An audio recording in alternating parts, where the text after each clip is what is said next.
Despite my wife having stolen my heart years ago, EU5 has stolen my time, meaning that as of the time of writing, I am either a shell of a person or a supercharged map-addicted love machine.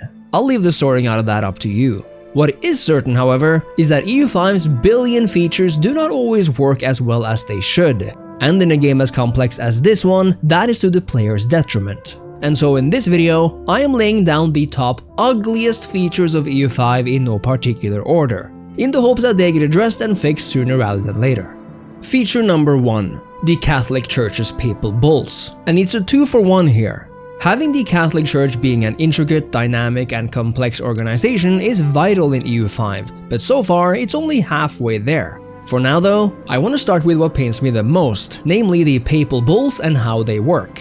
First of all, the Papal Bulls is a neat system that allows various Catholic countries with cardinals to vote on Catholicism-wide bonuses, but also allows you to vote against them, technically. However, there seems to be little rhyme or reason to the bulls. For one, they give more or less useful bonuses, like increased estate satisfaction, increased institution growth, or other things of that nature, which is fine, but they do not feel very impactful. And the reason why they should feel impactful is precisely because you're voting on them, which requires action and attention. The problem then comes when Papal Bulls are just constantly voted on and prompted by the AI, requiring you to ideally check out what's being voted on nearly every time. And because there are more than a handful things to vote for, these votes seemingly happen constantly once the last one is over. And guess what? Since the Papal Bulls are almost always positive in a universal way, there's little to no reason to join in on the yes-smashing fest.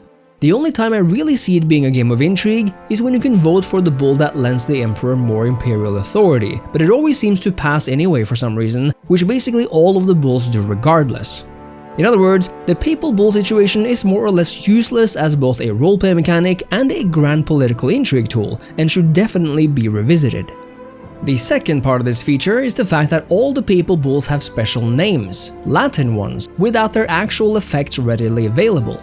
No, it doesn't show up in the pop-up notification you get, and it does not show in the actual Papal Bull list for some awful reason, which means that you must go to menu number 1, which is the Church I/O, click Papal Bulls, then hover over the text of the relevant bull to open the tooltip for the vote, lock the tooltip, and then see what the heck it is you're voting for.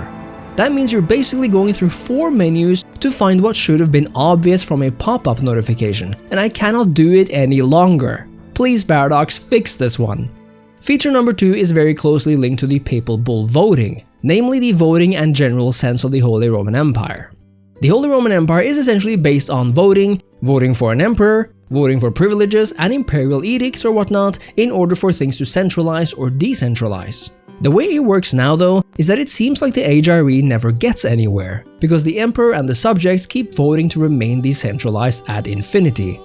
This is absolutely terrible at the moment and needs fixing, because as it stands, the empire is going nowhere fast, it's tedious, and it is so in a way that's neither fun if you're inside or outside of it. Feature number 3 that needs fixing is a very general thing, but I need to say it anyway, namely the concept of situations.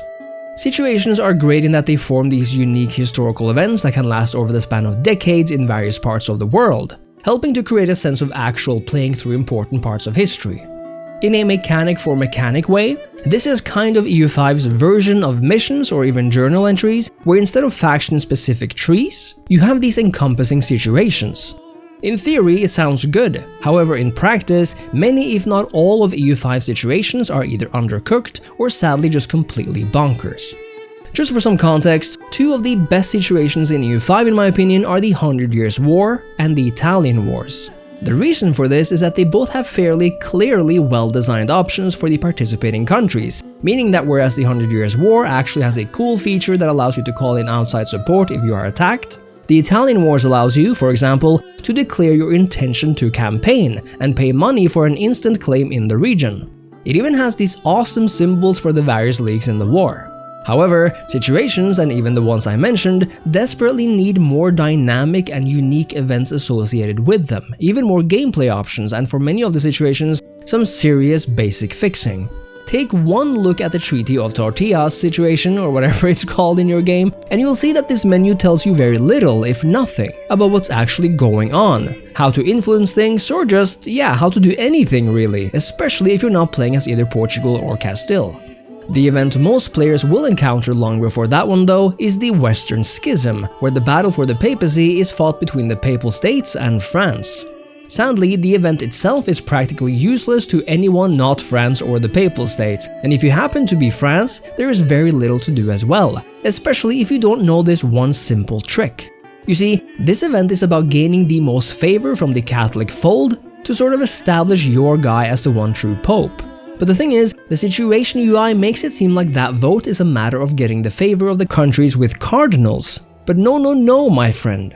This event is all about gaining the most favor with all existing Catholic countries. The better your relations with literally every Catholic country, the more likely you are to win, as them having better relations with you than with the Pope will net you their vote. But this mechanic is something the player is never told about, and the UI itself doesn't even tell you which country is voting for which party. It only tells you, if the UI hasn't bugged out, which countries with cardinals are voting for who.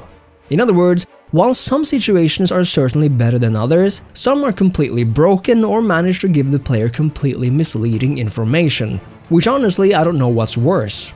With situations being so important to EU5's progression through time and region flavor, I think their patching to at least an understandable and passable state should be extremely high on the priority list. Thousands of players out there will encounter these situations and have no clue what to do whatsoever in a game that's already complicated, so this is for sure one of the biggest uglies in the game right now. Feature number 4 that needs a fix, and I'll combine a few things here under the same category, namely the category of automation. You know, the ability to automate many of EU5's deeper features is actually really cool, especially when some of them can appear tedious, like for example the often changing moods of the estates and subsequently their taxation. Clicking to always keep their satisfaction at 50% is a good option to have then. Paradox made a really cool system with its armies, for example, providing more depth with formations and how fronts work.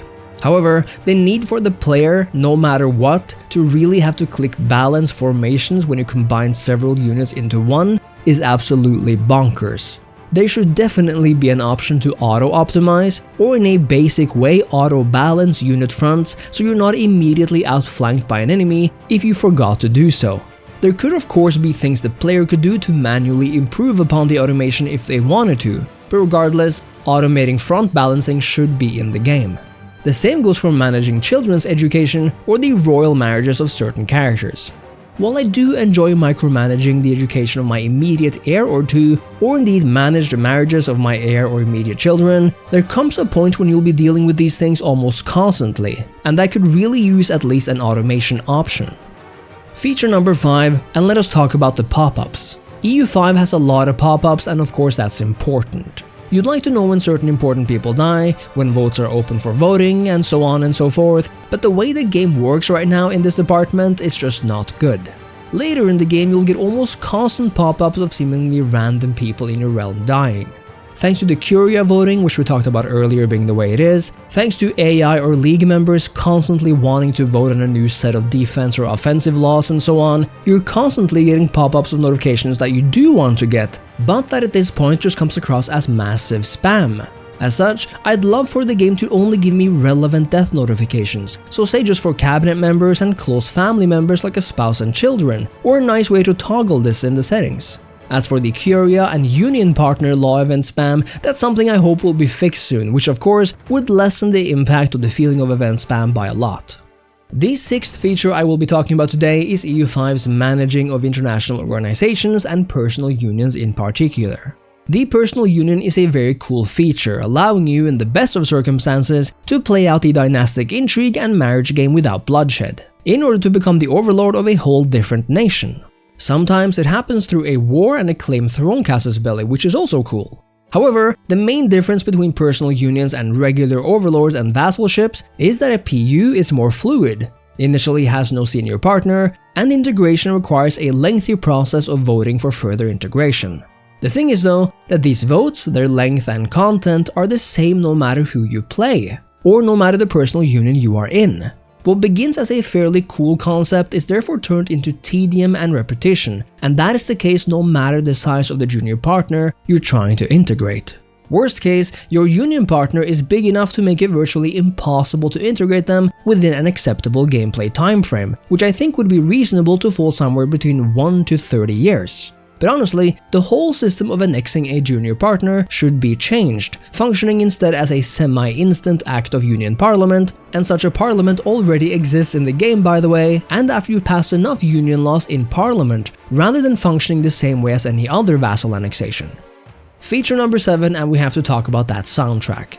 No, not the music itself, which is absolutely gorgeous, but the way the game handles it.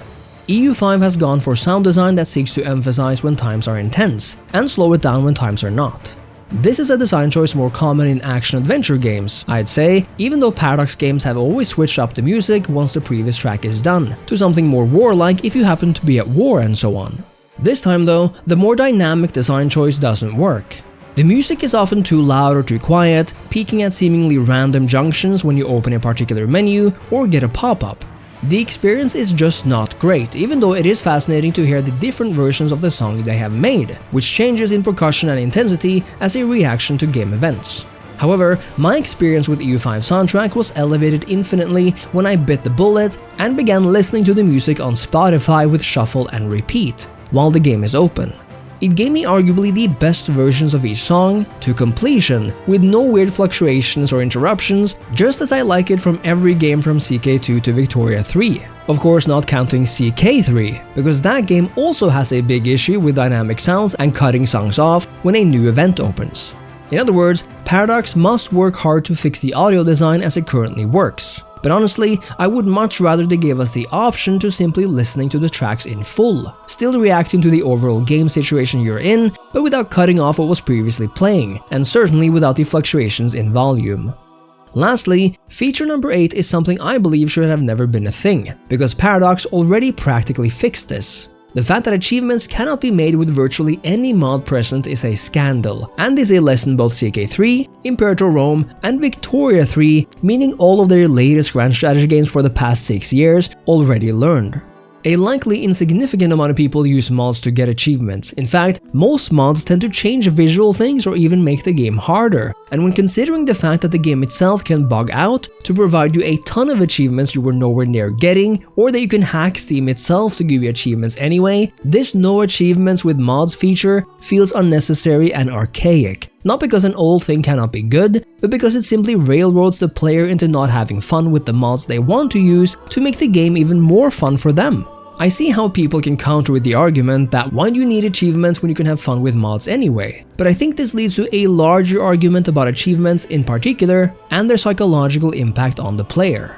The way I see it, either have no achievements so that what you do in the game is purely to have fun or be immersed, or allow everyone to get achievements regardless of checksum, because the act of having achievements makes you want them and can have the psychological impact of making you feel like anything you do is not worth it, because the option to unlock something in the game is not available.